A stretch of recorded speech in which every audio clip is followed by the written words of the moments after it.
je suis Julie Couton et je suis en charge d'un nouveau magazine digital qui s'appelle La Feuille de Vigne. Donc c'est un nouveau média digital qui est dédié au vin. C'est un magazine hebdomadaire qui se décline sur plusieurs supports. On va avoir le site web, bien évidemment, mais on va aussi avoir des applications sur tablette, sur iPhone, Android,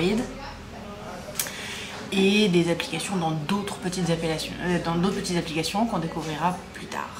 On est un petit peu à la croisée entre le magazine, la vraie presse grand public, papier, et les blogs. Il va y avoir le côté fun, interactif avec les commentaires, les sujets sympas, avec de la publication fréquente et les formats web, tout ça qu'on retrouve dans les blogs.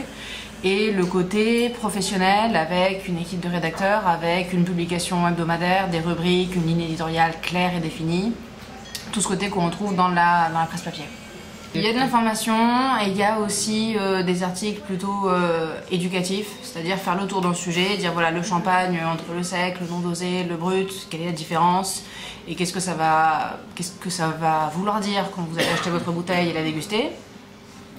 Et après, on peut partir dans des articles un peu plus culturels qui s'éloignent un peu plus du vin dans une rubrique que j'aime beaucoup qui s'appelle À la demande.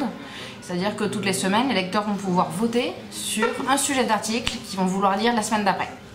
Et donc là, c'est des articles qui sont plus courts et sur des sujets bien plus libres. Ça peut être un vigneron invité qui nous fait quelques mots sur un sujet. Ça peut être une critique de livres, de films. Je pense par exemple quels étaient les vins préférés de James Bond. D'accord. Sortir un petit peu des choses très classiques. Pour l'instant, on est 3. Je m'occupe un petit peu de superviser les choses et on a Maxime qui a fait lui des études en droit et qui est parti ensuite dans le vin sans jamais mettre à profit ses études de droit des affaires. Et il a été formé auprès d'œnologues et de sommeliers un petit peu sur le tas juste pour assouvir sa passion du vin. De l'autre côté, on a Sarah qui elle nous vient de Suisse en fait et qui était à l'origine rédactrice dans un magazine de gastronomie.